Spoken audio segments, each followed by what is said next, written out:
Assalamualaikum warahmatullahi wabarakatuh. Selamat berjumpa kembali. Selamat berpuasa tentunya bagi yang melaksanakan. Semoga puasanya lancar. Nah, di video kali ini seperti yang saya sampaikan sebelumnya, saya memberikan kesempatan kepada Anda untuk bertanya terkait materi-materi kita apa saja.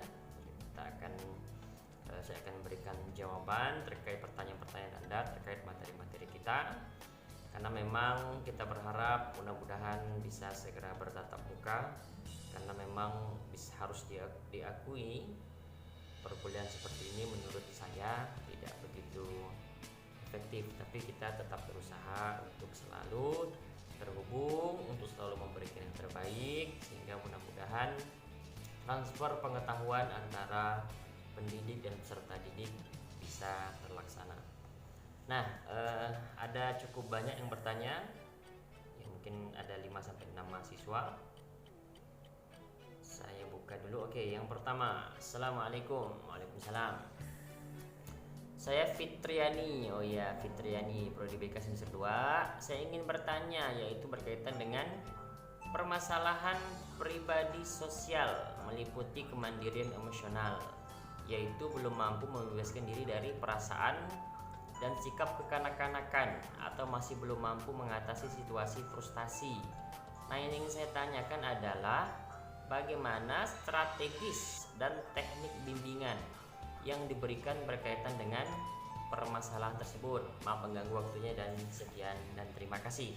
Jadi intinya menurut pertanyaan dari Fitri ini adalah, ya boleh dibilang masa kecilnya kurang bahagia nih. Jadi artinya masih kekanak-kanakan. Itu gimana sih caranya supaya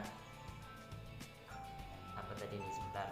Nah, yang ingin saya tanyakan adalah bagaimana strategi dan teknik bimbingan yang diberikan berkaitan dengan permasalahan tersebut. Ya, jadi memang begini, karakter atau sikap atau seseorang itu tentu beda-beda. Ya, beda-beda. Nah, kalau dibilang kekanak-kanakan, nah biasanya begini, ada yang namanya sifat, ada yang namanya sikap. Kalau sifat itu cenderung tetap. Misalnya sifatnya pemarah, ya suka marah memang. Sifatnya misalnya pendiam, ya lebih banyak diam. Sifatnya misalnya ceria, ya tentu orangnya akan ceria, itu sifat. Kemudian ada sikap. Nah, kalau sikap ini biasanya bergantung kepada situasi. Ya, kalau bagaimana kita menyikapi situasi. Ya, misalnya ketika ada orang marah, sikap kita gimana? Ya kita diamkan saja, atau kita balik marah, atau kita beri nasihat. Nah, itu namanya sikap. Jadi ada sifat dan sikap. Nah, pertanyaannya adalah gimana nih mengatasi orang-orang yang masih kekanak-kanakan sikapnya, kok kayak anak-anak gitu. Nah, tentu harus dibedakan. Ini apakah sifatnya atau hanya dia ketika menyikapi sesuatu dalam kondisi tertentu saja, atau memang ini sifatnya. Nah, kalau sifat bawaan, nah tentu ini boleh dibilang tetap bisa dibantu, tetapi agak sulit tentu dalam mengatasinya. Nah, strategi apa sih yang bisa kita berikan? Nah, di dalam BK tentu banyak strategi. Kita lebih spesifik bicara tentang BK pribadi sosial. Nah, begini, Anda mungkin pernah dengar gak sih teknik-teknik konseling? Ada namanya teknik sosiodrama, ada role playing, bermain peran itu, ada teknik kursi kosong. Nah, kalau memang permasalahannya sudah berat, tentu arahnya ke konseling. Tapi kalau masih ringan, nah bisa dalam bentuk kelompok. Nah, seperti apa? Anda tahu ya bimbingan kelompok ya, bimbingan kelompok. Nah, ini bisa dibantu melalui layanan bimbingan kelompok orang yang seperti ini. Misalnya begini, saya berikan ilustrasinya. Nah, dalam kelompok misalnya ada beberapa orang, ada yang memang sudah dewasa orangnya, diacak gitu. Jadi jangan semuanya kekanak-kanakan, ini ndak hidup nih dinamika kelompoknya. Jadi dipilih tuh siswa-siswa yang ini udah dewasa, ini ada yang pintar, ini ada yang biasa, ini ada yang masih kekanak-kanakan. Nah, di sini diberikanlah mereka membahas suatu pembahasan misalnya terkait dengan sikap kedewasaan. Nah, mereka bisa sharing, mereka diskusi. Yang harapannya apa? Harapannya mereka yang sudah mampu bersikap dewasa, mereka yang pintar itu bisa memberikan berbagi ilmu, berbagi cerita kepada semua teman-temannya yang ada di dalam kelompok itu. Nah, itu sederhananya begitu. Tetapi begini, tentu melaksanakannya tidak mudah. Kenapa? Karena Anda belum sampai juga ya di mata kuliah praktikum bimbingan kelompok, belum ya. Tapi ini secara umum ya saya sampaikan, kalau untuk Anda melaksanakan ya barangkali ya mungkin masih belum, karena emang kita masih dalam tahap teori. Nanti kalau Anda udah masuk di praktik bimbingan kelompok, nah harapannya Anda bisa melaksanakan itu. Dan ini merupakan strategi yang bagus sebetulnya untuk permasalahan terkait sosial. Nah, kalau terkait pribadi ya tentu lebih kepada konselingnya individu pribadi. Tadi ada banyak cara, misalnya ada namanya teknik kursi kosong, teknik bermain peran. Dia memainkan peran bagaimana menjadi orang yang lebih dewasa, dilatih. Makanya konseling itu tidak cukup sekali, bisa beberapa kali. Pertemuan pertama tuh masih tahap identifikasi, kenalan dulu, cerita masalahnya apa. Jadi memang gini, ada langkah yang memang harus dilaksanakan dalam menangani permasalahan. Jadi tidak langsung ke inti permasalahannya.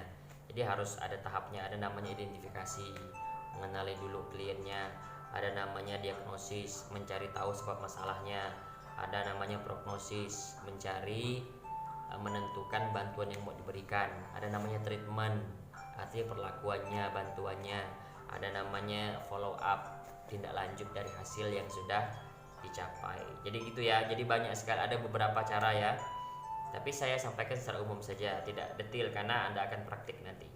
Intinya bisa menggunakan layanan bimbingan kelompok, bisa layanan individu, bisa dengan teknik-teknik tertentu. Oke, itu dari Fitriani. Next, Assalamualaikum Pak. Waalaikumsalam. Saya Dewi Setianda Pratiwi dari Prodi BK semester 2 ingin bertanya, ada berbagai teknik bimbingan pribadi sosial. Teknik mana yang sesuai untuk membantu anak yang tidak percaya diri, terutama di lingkungan sosialnya, dan bagaimana prosedur penerapannya? Oke.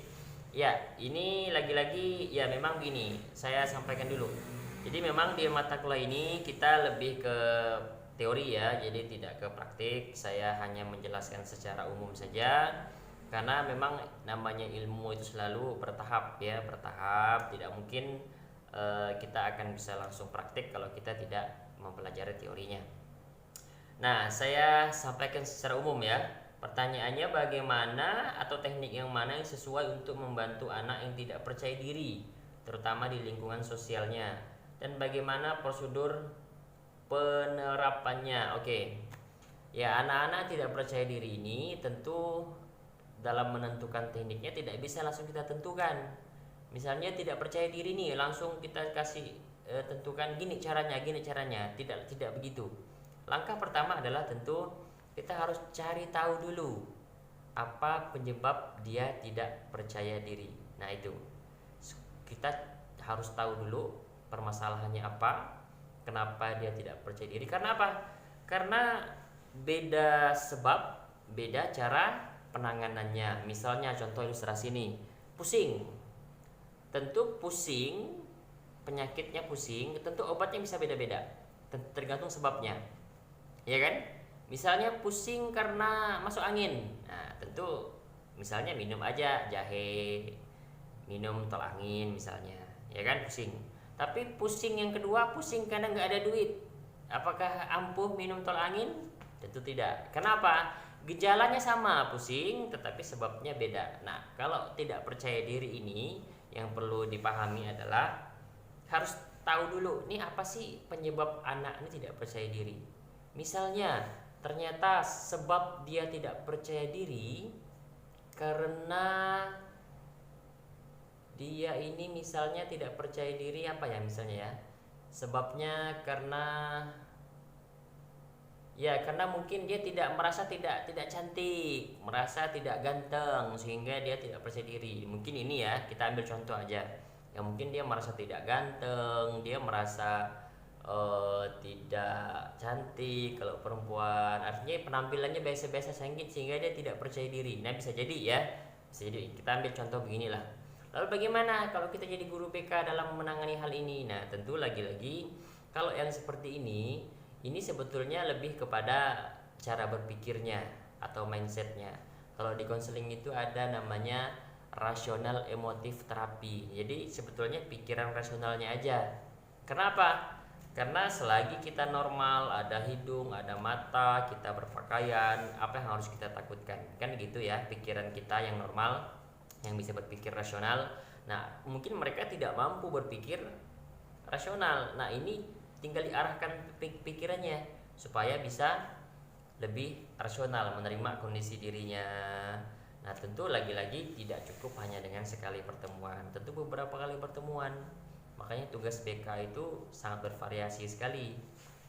Oke, itu ya secara umum ya gambarannya. Jadi beda sebab, beda cara penanganannya. Itu dari Dewi. Kemudian berikutnya, Assalamualaikum. Waalaikumsalam. Pagi Pak, maaf sebelumnya, saya Feni. Oh, Feni ya. Saya masih kurang paham Pak mengenai konsep-konsep dasar BK pribadi sosial di bagian tujuan BK pribadi sosial pada aspek pribadi sosial. Sekian, terima kasih. Wah, berarti ini di materi ya, di materinya berarti ini ya, di bagian tujuan bimbingan konseling pribadi sosial. Saya ulangi, sebelumnya saya ini masih kurang paham Pak mengenai konsep-konsep dasar BK. Oke, jadi ini karena saya juga tidak buka materinya, saya juga tidak tahu nih ya Vin ini yang nggak pahamnya bagian mana. Mungkin nanti bisa diperjelas ya di nomor berapa, atau diketikkan aja apa sih yang kamu nggak paham. Karena kalau ini aja kan saya juga tidak sedang membuka materinya, saya hanya membuka silabusnya saja. Oke, nanti bisa diperjelas ya Feni. Kemudian Assalamualaikum Pak, perkenalkan saya Amanda Nurul Wahyuni, BK semester 2. Saya bertanya, apakah lingkungan sosial mempunyai dampak negatif terhadap pembentukan dan perkembangan dalam perilaku individu? Jika ada, apa saja dampak negatifnya? Alright, good question, pertanyaan bagus. Apakah lingkungan sosial punya dampak? Jelas, lingkungan kita itu berdampak. Jadi ada beberapa lingkungan pendidikan. Yang pertama adalah lingkungan keluarga, kemudian lingkungan sekolah, dan yang ketiga adalah lingkungan masyarakat. Ya, ketiga lingkungan ini sangat berpengaruh terhadap pembentukan pribadi seseorang. Yang pertama adalah lingkungan keluarga. Nah, keluarga ini adalah merupakan tahap awal anak-anak itu belajar bersosialisasi dengan orang tua, belajar banyak hal di keluarga. Salah satunya adalah tentang lingkungan sosial. Nah, jadi apakah ada dampaknya? Tentu ada. Kalau keluarga, mohon maaf, yang mungkin broken, keluarga orang tua yang jarang di rumah, orang tuanya sering berantem, sering tidak cocok, nah tentu anaknya biasanya akan caper, cari perhatian di luar, cenderungnya begitu. Jadi kalau orang tua kurang perhatian, anak itu terkadang lebih aktif di luar biasanya. Nah, makanya jangan heran ada berbagai karakter siswa-siswa di sekolah. Ya, begitu. Itu ada dampak itu keluarga. Kemudian kalau di sekolah, nah jelas lagi-lagi sekolah pengaruhnya besar juga. Ya, mungkin Anda bisa lihat ya, ketika Anda di rumah, kemudian Anda ketika SD, masuk SMP, tentu Anda merasakan perbedaan bahwa lingkungan sosial pasti akan berdampak, baik itu positif maupun berdampak negatif. Sama halnya dengan masyarakat. Misalnya lingkungannya dikenal dengan lingkungan yang lingkungan tertib, disiplin. Nah, tentu dampaknya akan positif ke warganya. Kenapa sebagian negara itu warganya disiplin? Karena memang lingkungannya menuntut untuk disiplin. Kenapa kita terbiasa membuang sampah sembarangan? Karena lingkungan kita seolah-olah mengajarkan itu. Misalnya tempat sampah terbatas, atau orang-orang tua buang sampah sembarangan, akhirnya anak-anak juga ngikut. Nah, ini lingkungan sangat berpengaruh. Oke, itu kemudian saya cari lagi apakah masih ada.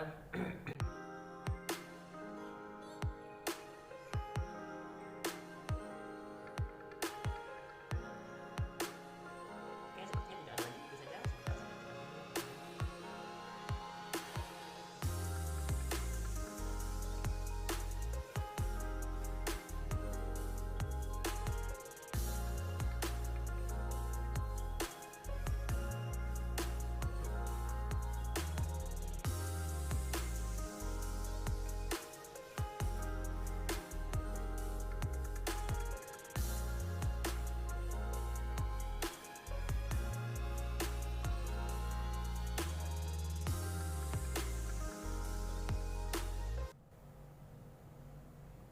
Oke, saya kira tidak ada lagi.